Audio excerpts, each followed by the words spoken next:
Hello, everyone, and welcome back to the House of Royale, episode 32. Celebrate 32 with us by subscribing, liking, commenting, sharing, all of the things.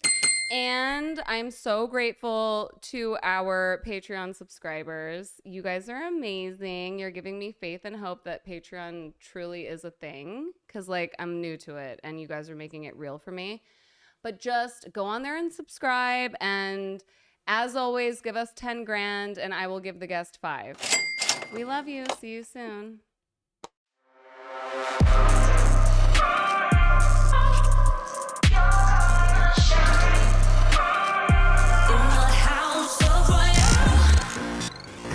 Today, I have the most gorgeous, beautiful unicorn. Aww. Originally from Arizona, a dancer, a ballerina, a jazz dancer, a choreographer, a creative director, a woman, a goddess, a superstar.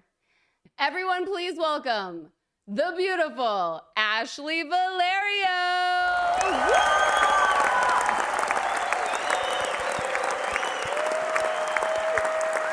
Oh my God. Ashley, I have not seen you in, 10 years? I don't know. When was Stupid Girl? There was a song, you guys, which I just re-released. I think I deleted it off the internet because I hated how I looked. Why? I hated my face in that video, so I deleted it. Wait, I'm actually really upset. It's so good. No, and so then, because I learned how to use DaVinci Resolve for this show, Okay. I put the file into DaVinci Resolve and I put like a static TV screen over my face. You didn't. Rochelle! I did. I'm so mad at you right now. But you guys looked so beautiful and the dancing was so incredible that I'm like, I have to re-release this. So I did. So now it's up. Maybe you didn't know this, but that was like part my influence, by the way. Of what? The choreo. Like this move? That was me. Wait, what? This is so perfect that we're starting the conversation like this because women are always the ones behind the man making the project amazing, but we never hear about it until now. Where do you think all that girly stuff came from? Oh my God. Okay, so we're going to change the credits on YouTube, you guys. When you go to YouTube, we're going to put choreography by Ashley Valerio. There you go. That works. I like that. Let's do that. Wow. Could you imagine? I mean, Well, I'm going to do it now. are you really? Yes. Okay. This is what this show is all about, is, bringing women to the forefront and showing the world that we are taking over, right? I love it. Yeah. The dance world is a treacherous, crazy place, and you've been in dance your whole life. You've been in the world of dance your whole life. And for those of you who don't know, because I did not know, but Ashley was on the show, So You Think You Can Dance. And you are not allowed to be on that show unless you are one of the best dancers in the world. So let's talk about that for a second. Okay. How did you find out about the show and what was that audition process like? Well, okay. So the first show that happened, it was like the first of its kind. Mm-hmm. And of course, naturally, when I saw it, because I love being the center of attention, naturally. Not all the times, but when it comes to my artistry and everything I've put my heart into, I wanted to be in the spotlight. And this was the first show that highlighted dancers in a way that nothing has ever done before. Right. So I auditioned for it, 4 times. Wow. Yeah, I was eager beaver. Let me ask you something, because I'm one of those people who refuses to audition. I hate auditioning. I hate it too. Okay. I hate it too.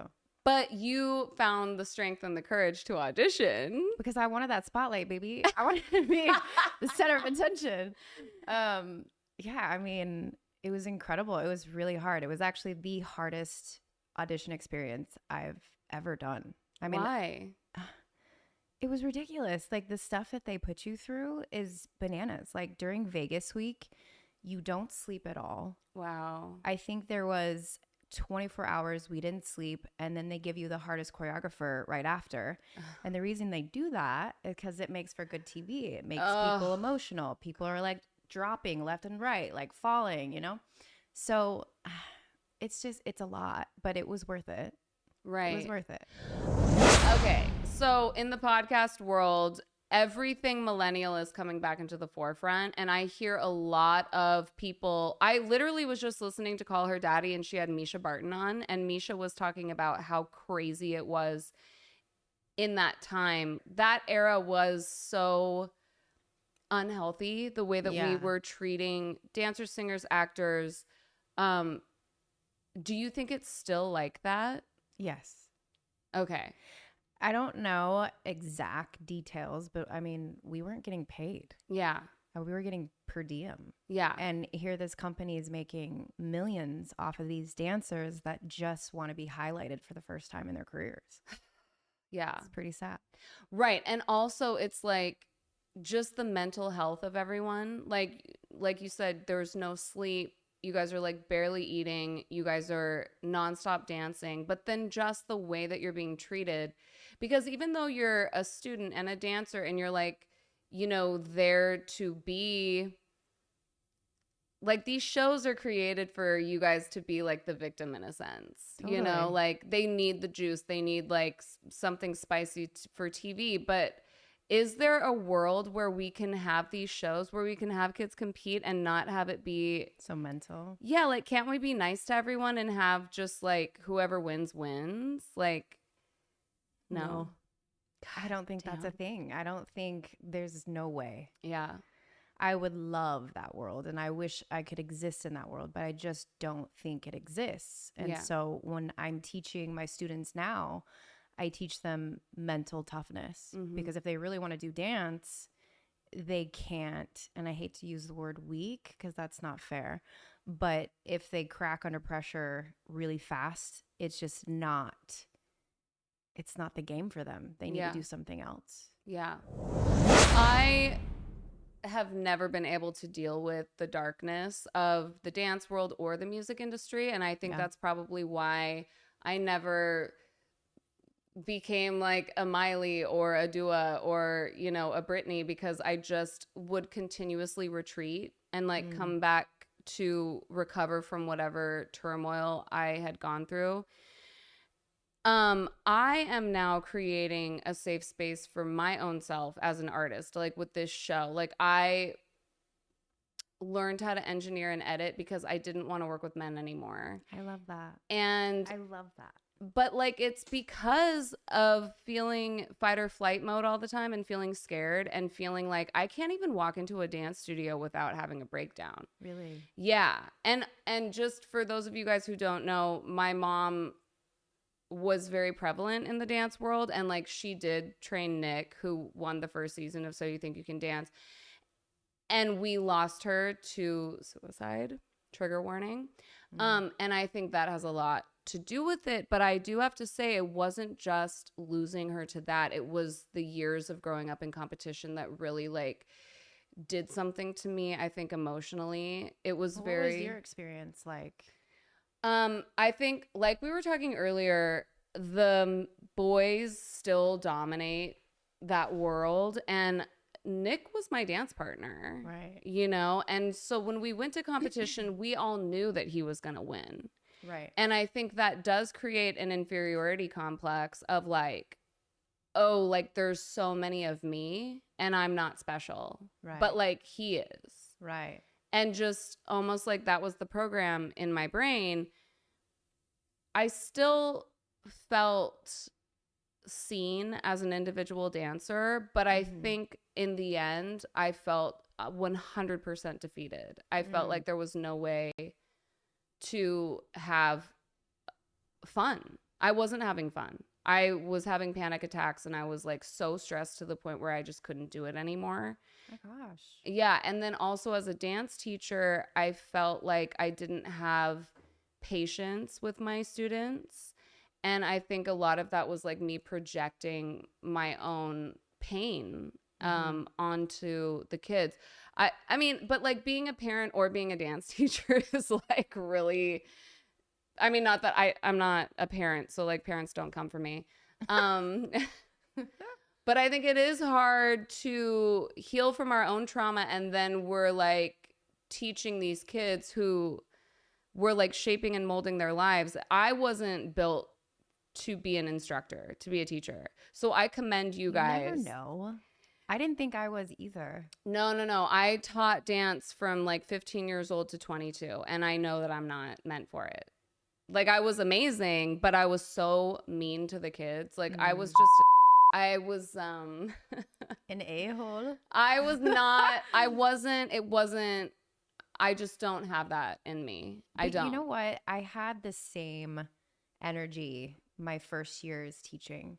I was really hard on the kids. Yeah. And you know what? I think a lot of it, because you and I were trained by some of the same choreographers, and it was very, very strict. In a sense, I'm really grateful for it. But the way that I noticed myself teaching, I was teaching like them. And so I was scary. Yes. And so I had the same energy.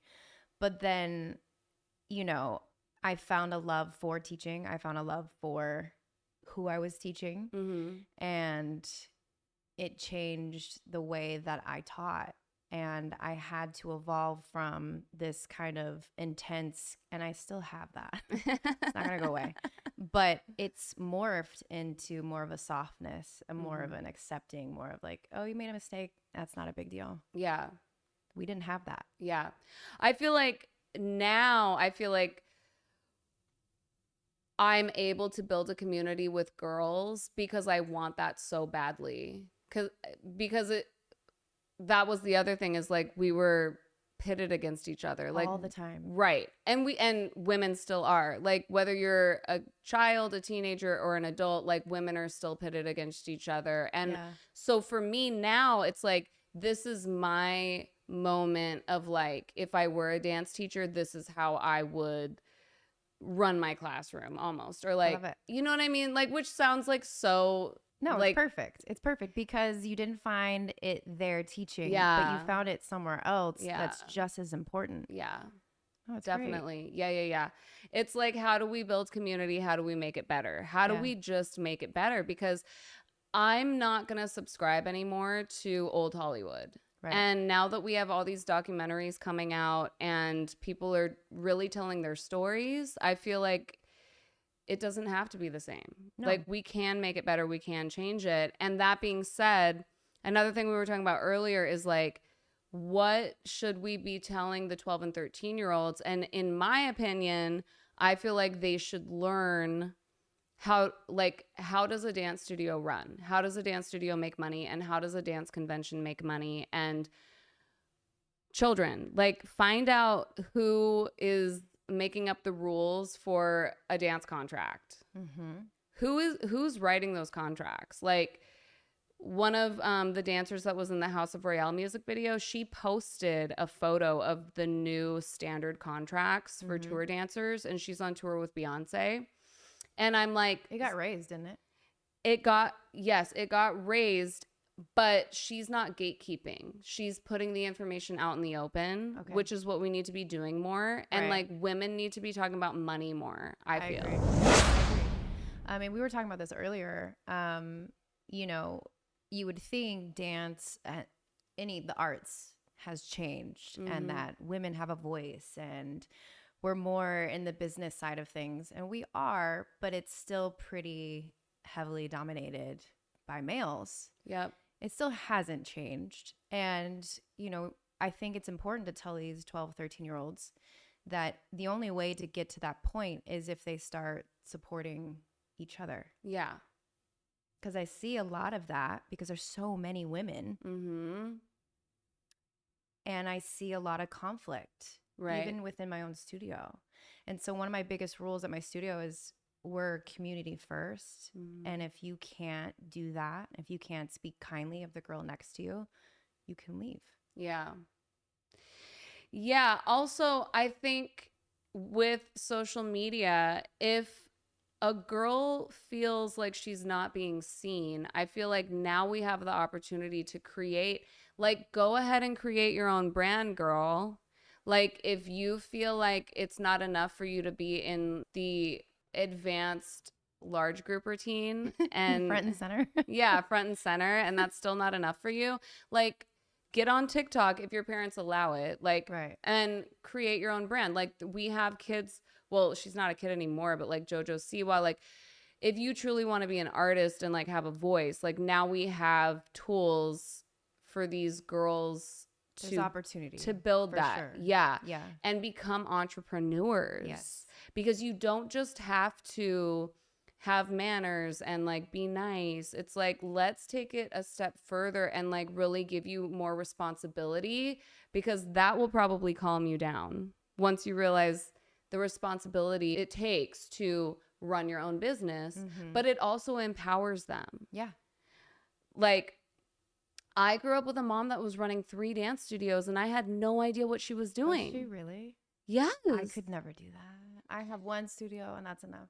Dude, we had over 2,000 students. Kids. No. Yeah. How did she do that? Well, I mean, we lost her. Oh. You know, it wasn't sustainable. It was very stressful. Oh, But I didn't know how she was doing it because no one ever taught me. I should have been in the office doing paperwork. I should have been in the office learning how to run that business. Yeah. Because it empowers these girls. Like we need the other side of it. Music too. Like you can't just be a singer that looks good. Right. Like you have to learn how to write music and you have to learn publishing and all of that. You have to know how to protect yourself at the end of the day. Yes. Your brand. If you're going to sell your brand, you have to know how to protect yourself because nobody else is going to do it. Yeah. And so that being said, the dance conventions, I think, shout out to all of the wonderful dance conventions that are providing such an amazing experience for these children. But I think that they should add a business class and start smart. teaching these kids how to run their own business. That's smart. Mm-hmm. Oof, that's smart. And it should be taught and led by a female. Not all the time. Yes. But I think a female owner of a convention, that would be really smart for that person to do and open up Yeah. to those girls. Yeah. Because here's what happens, ladies. You guys get all excited and you want to go on tour. You're like a young teenager and you're like, I'm going to go to LA and be a famous dancer.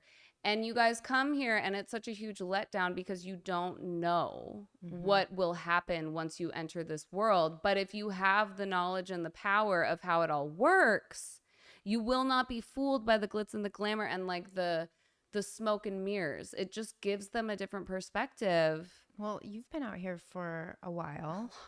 And I was out here for a while. Yeah. And I noticed right after high school, girls would move out and then within a year would disappear because they just could not handle it. Straight up. And the people that stayed were the ones that stay forever. Yeah. But they didn't have any inkling as to what they were getting themselves into. Yeah. You know? Yeah. I can't believe I am still here. I love that though. I think that's amazing. No, I can't. But I'm like, I'm so broken down to the point where I'm like, okay, well, if I am going to like stick it out and stay here, let's just like teach everyone and like not gatekeep, because it's really gross. Like, I love men. I am not a man hater. However, we need to get into this conversation because this is true. Yeah. When I talk to male editors, whether it's a music producer or an engineer for this type of stuff, when they first speak to me, they think I don't know anything. Cool. And the tone and the attitude is like, I'm going to like, you know, say all these big words to her and make her feel like she's going to have to pay me to do this because I'm going to make it sound big and scary. Right. And then I'll respond to them and be like, no, actually, this is the software I'm using. No, these are the... And then they're like, oh. they don't have a leg to stand on because I'm educated now. Right. So you can't F with me. Men saying, quote unquote, I'm so shocked to hear that you girls are going through what you're going through because I rarely ever see it, is so... It makes my entire brain explode. Why do you think men are still acting like they don't know, or like the Justin Bieber song, What Do You Mean? Like, what is it? What is happening? I mean, I'm not a psychologist, so I can't speak for them. But I can only imagine. I mean, for me, it's just kind of like, are you serious? Right. This can't be real life. I mean, I don't even know what to say to that, to be honest. It happens all the time. And when I am in front of that kind of energy, I just kind of retreat and I shut down and I just stop talking to that person because it's just a waste of my time. Right. Now, if somebody wants to have an actual conversation with me and really dive in and they really don't know, I will talk to them. I'll be polite. Yes. But I just don't have the time to educate. No. Men, please just know that it is happening. And don't say, what do you mean? This is so eye-opening. Yeah. I'm so shocked. Like, that whole script, that whole narrative has got to stop. It's got to stop. I think if men could just say, I hear you, I see you, I acknowledge it. I know it's still a huge problem. And luckily, I'm one of the guys that is an advocate for you ladies. Like, you guys could literally say that and it would bring our cortisol levels all the way down. Like, I just, it's so crazy to me. So, okay, when you're dealing with male choreographers or male studio owners, or I don't know, this is like a treacherous topic. Okay. Well, we can dive into it a little bit and we'll see where it goes. Okay. Do you feel like people take you seriously as a business person? Do you think that because you're a pretty girl that guys talk to you differently? All that. Like, what is your experience? Honestly, it depends on the situation. Because sometimes I will use my to my advantage. Yeah. And so for the most part, I will have guys that do think that I'm not smart. And so then I use that to my advantage. Then all of a sudden, when push comes to shove and we start talking, I'll start punching back and then they'll rescind. Right. I literally had one guy the other day was like, how are you so pretty and so funny? Wild. What? Can you not be pretty and funny? Is that a thing? Oh my God. Oh my God. Like the last two chicks I had on here, like Jen Sturger is about to be on Netflix as a joke with like Dave Chappelle. And she's like literally known as like the hottest girl from Florida State University. Yes. I mean, I don't know. Yeah. So it happens a lot. But again, I had a mentor. He owned West Coast Dance Explosion back in the day, John Crotchman. Oh, yeah. And he gave me kind of the best advice I had ever heard. I was like, because remember him when he would walk into a ballroom, he just commanded the room. Yes. Like, it didn't matter who you were, you took his class so seriously. Mm-hmm. And I said, what is that for you? I mean, you're one of a kind. I've never seen anybody do that. And he goes, when I walk into a room, I want everybody to take me seriously. He's like, I'm not a joke. Aww. And I was like, ooh. And so when I go and I teach and I do the same thing, his voice is in my head saying that. It's like, you're going to take me serious. I'm not a joke. Yes. Yeah. Oh my God. And also, John, your leg is still. He still does aerials. How is your leg? You and Terry Beeman still have your leg behind your head. Like, I cannot with y'all. Wow. I love that. Shout out to John and Alan. My heart. Just that is great advice. It truly is. And I have definitely, it's a brand new thing for me too. I was on a phone call yesterday with a company that put my face on a flyer without asking me. That's wild. I call one of the men that's like running the company. And I'm like, do you know how old I am? Like, I've been doing this for a really long time. I know, but they think that we are also young. Have to stop saying that too. Okay, but we're not old. I know I look hot and young. Okay, all self-love here. It's not about that. It's just like, I need to be respected. And people look at our photos. Like, he had only seen my Instagram. And I think he was just thinking, oh, she's probably like a 20-something, like, she probably doesn't care. Mm-hmm. And it's like, I will call you on the phone and I will check your ass because this is not. You've been doing this for so long. I know, but he doesn't know me. And he they were making business decisions without speaking to me. And it blew my mind that these humans would do this to another human. Right. Like, and it's business. Isn't it business? Is it business? Because it's not. It's not business. It's two men taking advantage of a girl. And it still is so shocking to me that is still happening. And so I think, again, creating this, it's like we literally have to be Oprah and Wendy Williams. And like, I feel like that's why the podcast space is like so beautiful for women, because it's giving us so much power. What do you want to see change? Like, where are you at with dance?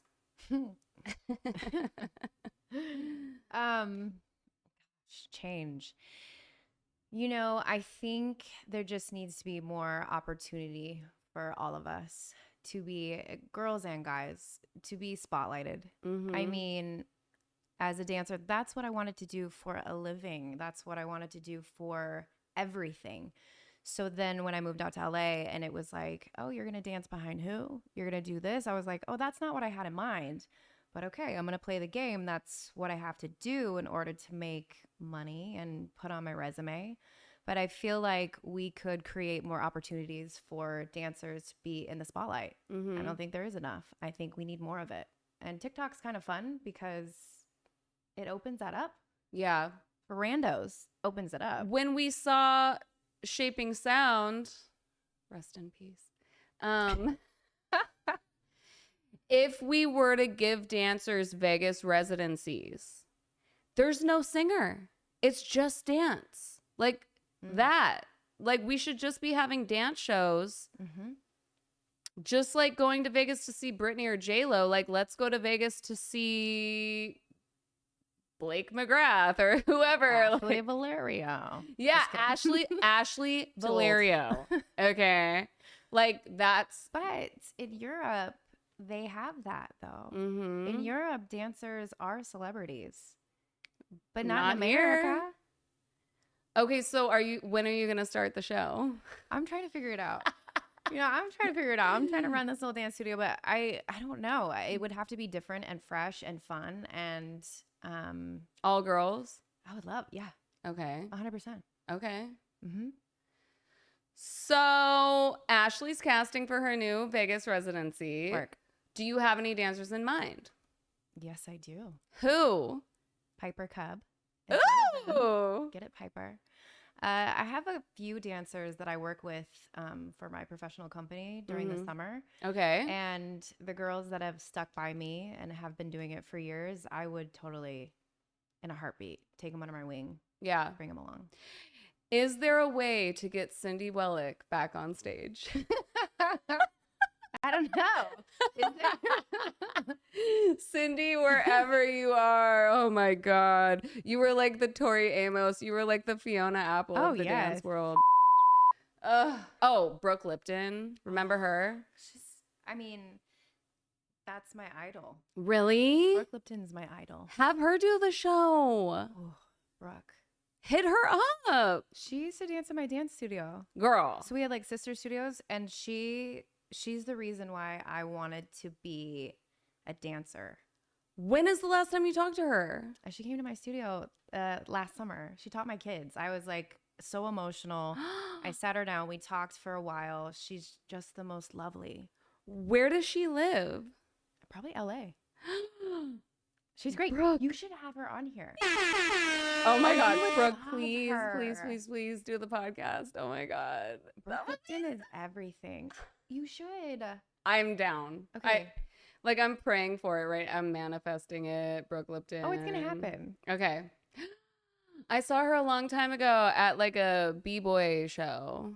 Is she B-boy? No. Okay. So, shout out to my girl, Juliet. Juliet was the original of the all-girl b-boy crew that did America's Next Best Dance Crew, and then she got in a major car accident and literally was in a coma and had to like move back to the Bay Area to recover, and like She stopped? yeah, because it was like severe brain damage. And so she tried coming back to LA for a second, and I was like, you know, reconnecting with her, and we went to this dance thing where it was like all these b-boys and not very many girls, by the way. Really? It was that doesn't surprise me, but it's changing. That's changing too. yeah, it was at like Nokia. Remember that venue? Oh yeah. Nokia? Yeah. Okay. The old phone company? No, Club Nokia, fool. The Nokia Center. No? Okay. Oh my God. No, We'll Google it later. We'll I Google was it. thinking about Nokia the phone. Oh God, yeah. Okay. Showing our age here. And Brooke was there, and Okay. I literally, my whole body was just like, it was like, literally, I was starstruck. It is like Yeah. seeing a celebrity for real. Well, she was the one. Yeah. I mean, I can't even remember any other dancer even matching her in any single way. I mean, Yeah. on top of that, she was super unique and Yeah. interesting, and she had her own vibe. Like, just nobody liked Brooke Lipton. Yeah. Never will. Oh my God. She's the best. Brookie. So, okay, you're gonna put this show together, and we're all gonna buy tickets. The link is coming soon. I would love to see that. Okay. Like, I'm dying to see. Do you know Gina? And Gina, she runs Little Miss Nasty. Oh yeah. Like, that is a good example of an all-girl show that is like, and of course that's it, it's like super wild and like metal burlesque. It would be really cool to see something like Shaping Sound come back, like a contemporary, which is your vibe all the way. I have this show that I did this summer. It's called Punk the Funk Up. Okay. And it was all girls. And it kind of dove into 90s grunge, Nice. punk music, but Yes. each girl had a different character. And it was kind of vulgar. It was in everybody's faces. It was very interactive. I would Yeah. love to do something, if not that show. Yes. That's the show I'm trying to push, girl. Oh my God. Yes. I should have you come to it. I'm doing it again this summer. What does that mean? Where do I go? What? Well, I'm going to do it in San Diego, Okay. but I think I want to bring it here. Yeah. Okay. I want you to come see it. Okay, I will be there with all of my friends. Okay. And then after, like the day after, can you and like two of the cast members come here and we do like a recap of the show? Yes. Yes. Go to Patreon, you guys, and buy us 2 more mics for the studio because I we're love gonna have a group session. Oh my God, this is it. This is the answer. This is how we make the world better. Yay. It's how we make music better and dance better. I agree. Is you just like bring the women together and you take over. Like Jacqueline Royal. Yeah. Right? Yeah. She's amazing. And Shannon Mather. Oh gosh, she's a force. Right. She's a force. Yeah. Yeah, I mean there's so many strong women out there Right. that are doing it and Yeah. doing it well and are unapologetic. Right. There is a show in Vegas called A Ladylike Show. And I found out about it because my friend Nazim sent me a video and he's like, "Isn't this your song?" Is it your song? They were using my song Tap Dat in their show, which I think is like super illegal, but like I was just gonna ask you, did they even like reach out to you, or isn't there supposed to be a if you're system to that? making money, then they have to pay the artist. But I hit up my attorney and she's like, you would have to sue them. And I'm like, there's no way that I would ever do that because I'm here to support the girls. So I would never do that. But would you ever just reach out? Is there I did. No, I did a full post on Instagram. I followed every single dancer. I followed the choreographer Summer, and they know now. They didn't do anything about it? They were just like, "Oh my God, we love you and your music. Like, thank you." That was it? And that was it. I mean, Ugh. Okay. I but don't like it's just, would I rather I'm not going to sue my own kind. Like, I'm here to support the girls, but like also you guys need to support the girls too. So if you use artist music, I don't know. I mean, It's a hard one because I understand where you're going. I understand where you're going with that. But at the same time, you have to protect yourself too. right. But like for any dance show, because all dance shows, like even Little Miss Nasty, they're using like 20 different bands' music. True. So I don't know. You know what? This is what we need to be doing, 12-year-olds, 13-year-olds. When you don't know something, call your lawyer or like look it up. That's all I've been doing lately. Yes. Calling my lawyer because I don't know anything. And it actually makes me go, gosh, I need to do like more work as a business person to figure out what rights I have going forward. Yeah. Yeah. I didn't realize how important that was. Right. It's so crazy because it will change how people speak to us. Exactly. I mean, literally, like they'll act like they don't know either. Exactly. And then you lay the hammer down and they're like, oh, well, I mean, if you do it that way, then da-da-da. And it's like, but you weren't even going to tell me that unless I knew already. Exactly. So, girls, the more you know, knowledge is power. And speaking of being educated, it's not like the universities, it's not like these colleges are teaching the kids what they need to know for the business. Right. Like if you're a singer, it's like you have your repertoire and you're like learning how to sing in all these different styles and perform and like have headshots and how to audition. But it's like, they're really not learning how to run a business. No, they're giving you knowledge of the art form, but they're not really prepping you for what's to come. Yeah. We need a class called Kris Jenner's Crash Course. And like just literally, how is Kris doing it? What is she doing? I would love to pick. Yeah. I would love to pick her brain. Yeah. Like Kris Jenner needs to be on our vision boards and like we need to channel that energy because I think she was married to an attorney and it's like they kind of have that backbone of like, we know the law. And I'm sure that really helped her. That's huge. Yeah. That's huge. Yeah. I need to marry someone who's in the law. No. No? No, we're not. Marriage isn't. Date we're someone not. who's in the law? See someone who's in the law? No, you need to have female friends and a female attorney that is just literally helping you because they want you to win. Kick it with homegirl who's in the law. Yes. Okay, yeah. I got to rewire. Right. Rewire. See, that's millennial shiz. You know what? Almost cussed. We're reprogramming. We are reprogramming our brains in real time. I can't even talk. I love it. We're like, we're so smart. But it's so simple in that when you change the narrative, girls, it changes the outcome. Yeah. Period. Like I could have just quit music because I could have just told myself, well, it's not possible unless I have Max Martin record a hit record for me, and if I don't have that, then it's never gonna happen. Right. As opposed to like Kendra, the 25-year-old that did the theme song for House of Royale last year, killed it, and I was like, oh yeah, why don't I just keep doing that, and then I don't have to quit music. Right. It's just changing the narrative in our brain. Yeah. Period. I mean, you said it perfectly. Let's rewire. Okay, this is a touchy subject, but like with the parents. Oh, what about the parents? What about them?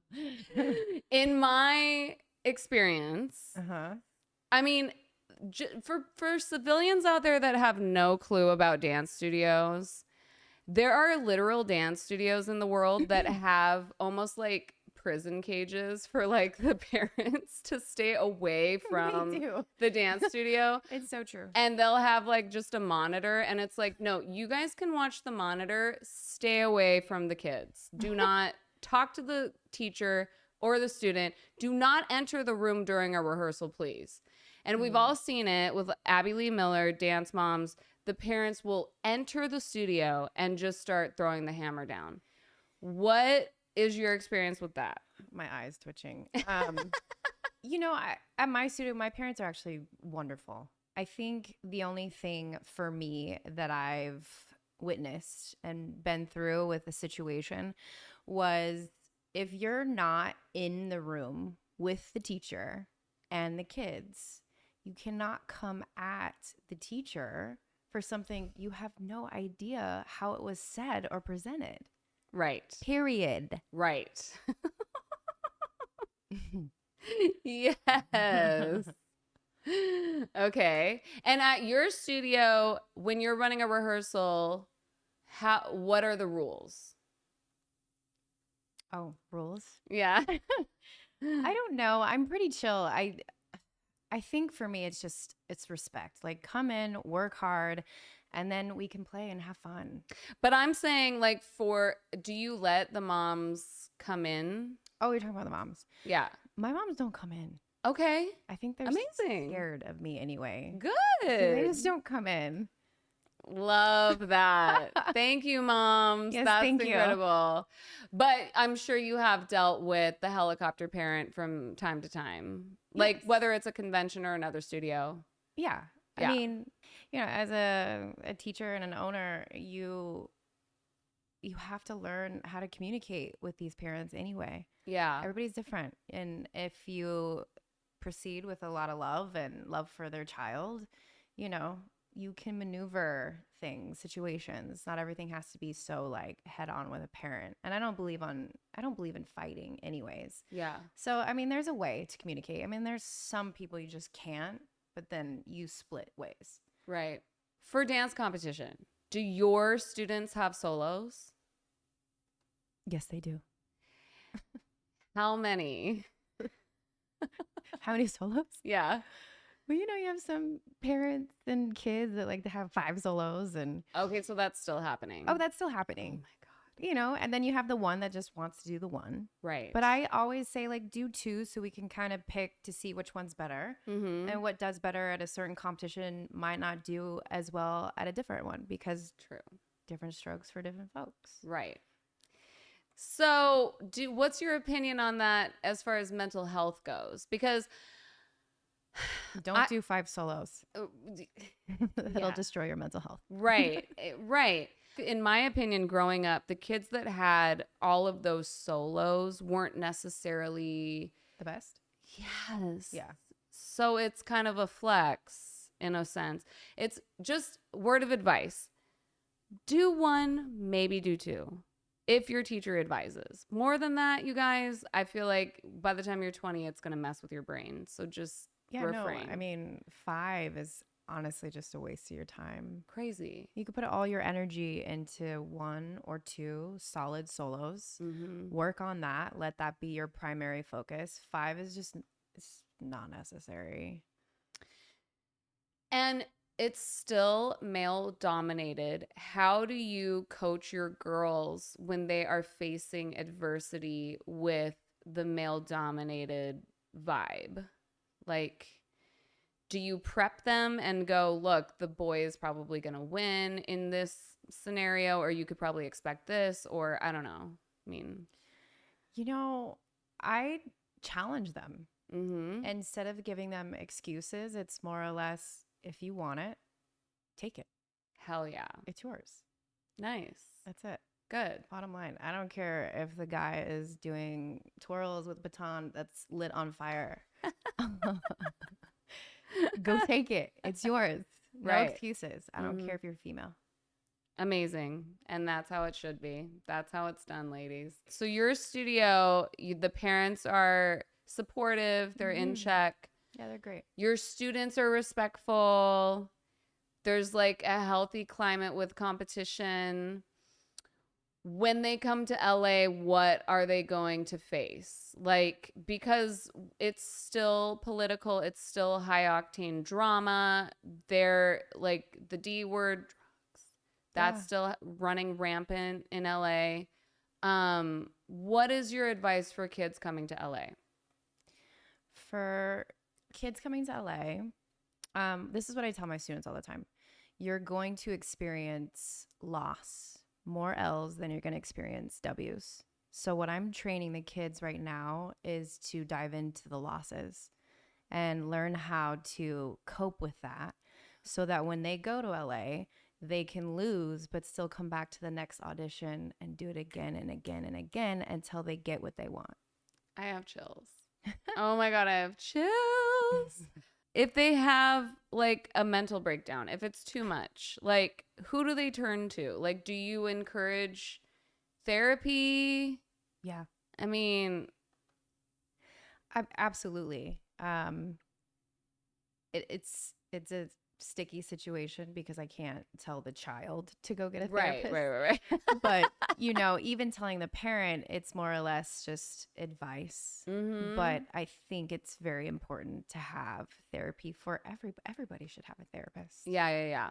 I think another cool thing for the kids is we do have a couple of icons that they look up to, like Maddie, is that her name? Mm-hmm. The girl that danced with Sia for so long. Oh, Ziegler, yeah. Yeah, she's super transparent and open about her experience with mental health. That's right. And how she feels, even how she feels about TikTok is kind of wild because she's like, What did she say? I'm curious. She said, I trained my whole life to be this like next level professional dancer. And then I go on TikTok and it's like kids are doing, these like lazy cheer combos. Right. And she's like, I just can't get with that. No, like, I agree. And she doesn't want to do it. And I'm like, but like, I literally thank you for saying that because not everyone has to subscribe to that and do that. Like, right. You don't have to water your talent down just to go viral. Exactly.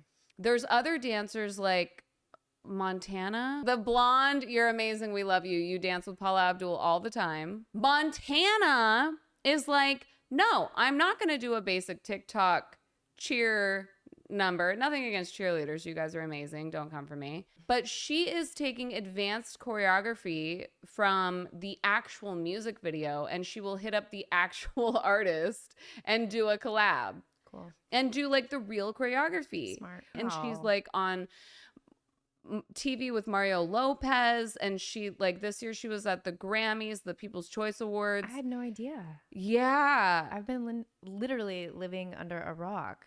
Yeah, well, I just checked up on her the other day because I was like, what like powerful women do I know that are like doing their own thing? Because I need inspiration in that regard.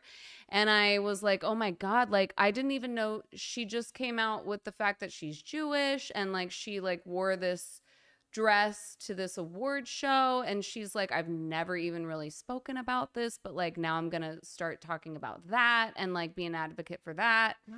And I'm like, see, this is how we change the face of dance. Because now she is no longer just a dancer. Or like highlighting these women more that are such strong, powerful, positive influences. As opposed to someone, no offense, but like, it's just not the same. Yeah. We need these positive people for these 12, 13-year-olds so they can have an intention, a goal, somewhere to go to as opposed to just watching TikTok and wanting to be TikTok famous. Totally. There's nothing wrong with that. But there's more. Right. Well, and for us, honestly, as a kid, it was more about like the dark arts of dance, like all of our dark arts. I mean, but most of our iconic choreographers really had a dark side, and it was like very overtly mature. Like it was way too mature for a 12 or 13-year-old to be taking classes from some of these people with like the types of music. No, I agree. And the movement and the storytelling that we were portraying at that age was like, whoa. So it's like now we're coming into this, and it's like, I know that it can be cheesy if it's too like America's Sweetheart commercialized, which is totally like the JoJo Siwa and like the Montana, like they're by the book, like commercial. Right. Which it's like, you don't have to do that, but it is nice to get out of like the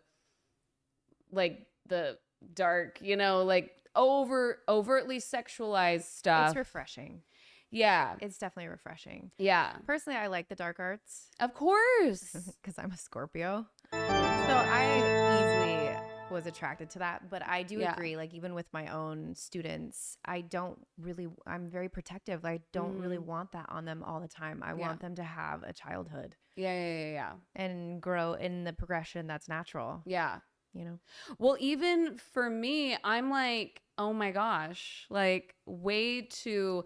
I always think to myself, would I want a 12-year-old looking at my Instagram? And I mean, most of it's fine, but like there are moments where I'm like, nah, you know? No, but it's not meant for a 12-year-old. No, but I also want to give myself the opportunity to have that duality. Oh, Like you don't just have to be one thing. And I feel like growing up in the music industry, it's like, what is your brand? What is your niche? What is da, da, da? And it's like, no, but women are everything. We can be all facets and like, so I don't want to feel guilty for trying to be clean cut and commercial sometimes because right. we can allow ourselves to wear all different types of hats.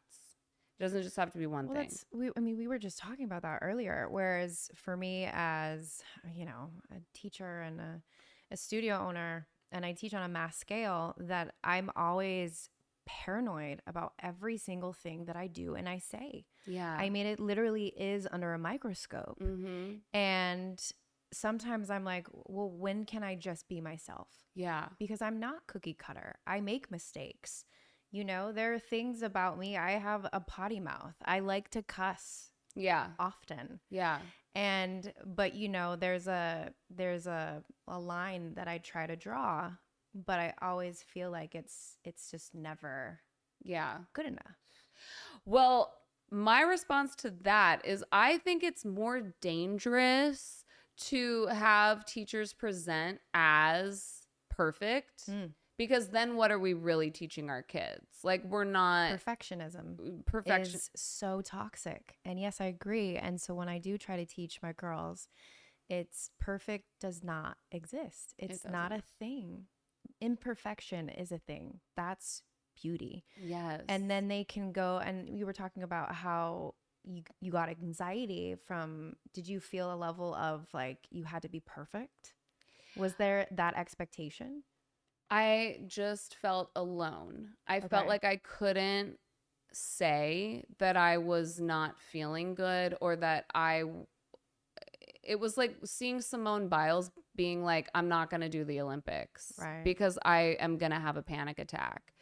That type of behavior back then was looked at as like, Yeah, you just didn't do it. yeah, Yeah, you like, couldn't. yeah.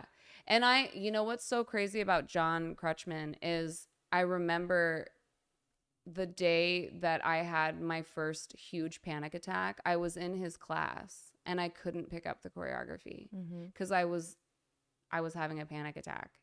And I went to the hotel room and I was laying down and I was crying and I was telling my mom, I can't compete tonight. I just can't do it. And she's like, just rest and you'll be fine.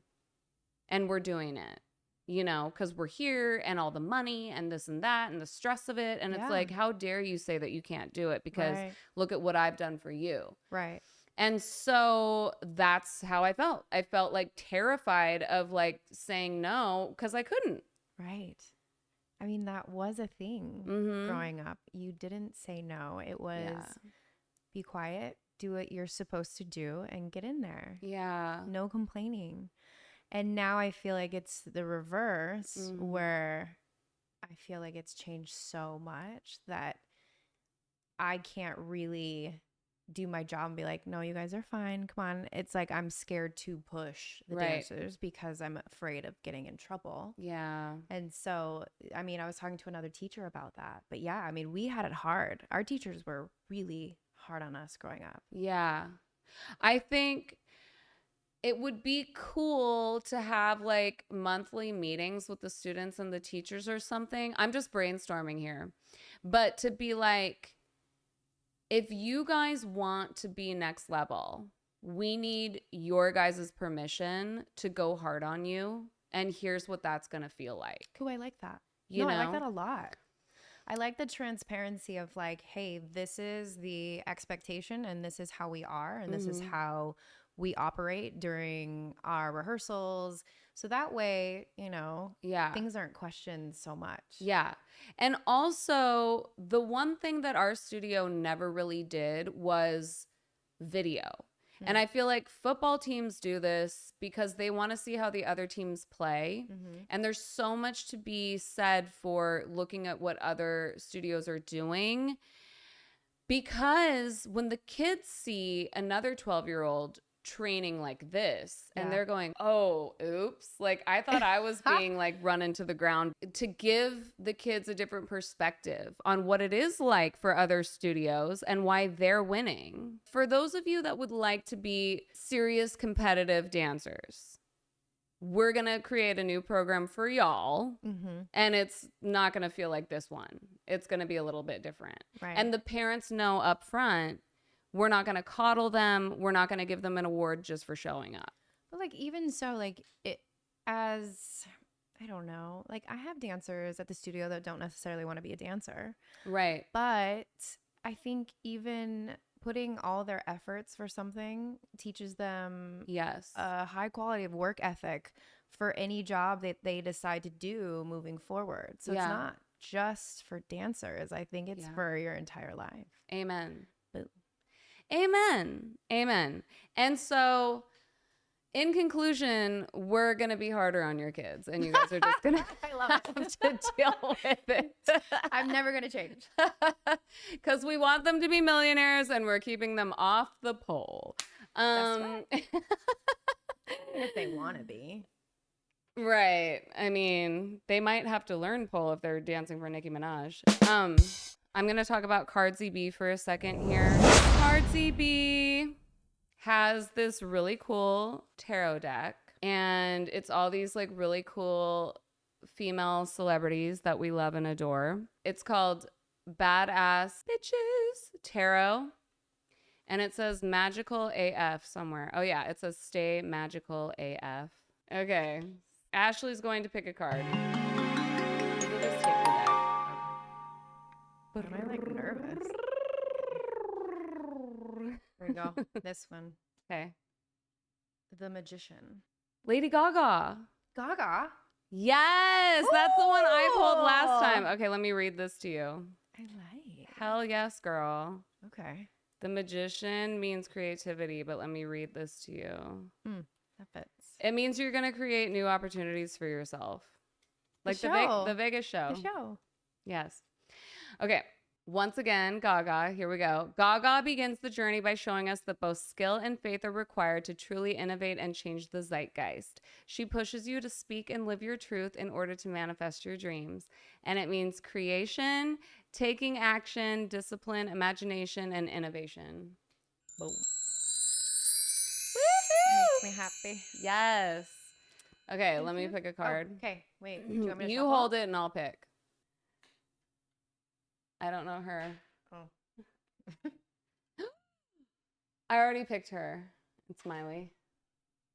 I need a new girl. Oprah? Lisa? No. Not Lisa. I don't know her. Okay. Well, let's go further. Okay. Let's see what you got, Sarah. Sarah Jessica Parker, you guys. Fun. Let's see what she's got. Four of Wands. Okay, the Four of Wands sets the stage for your dream life. Oh my like God. that. Channel your inner SJP Carrie B. Grab that pink tutu with your badass bitches by your side and dance into the good times rolling in. And it means celebration and foundation of the dream. I love that for you. Yes. Yes. That's it. Oh, I love it. Okay. In conclusion, women are taking over the world. Okay.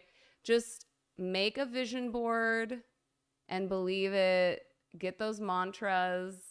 We're doing it. Ashley, what would you like to tell the women? Girls, take care of each other. Yes. We need one another. Yes. Period. Oh, yeah. I would like you guys to go follow Ashley, like her videos, comment on her videos, share her stuff. And if you are a dancer looking to be a part of one of the most amazing Vegas shows, hit her up. Work. Okay. Okay. And we're going to channel Brooke coming onto the show. Yes, Brooke Lipton. Yes. It's going to happen. Yes. Brooke, we want you on this show. Yes. All right, you guys, we love you so much, and we will see you later. Bye.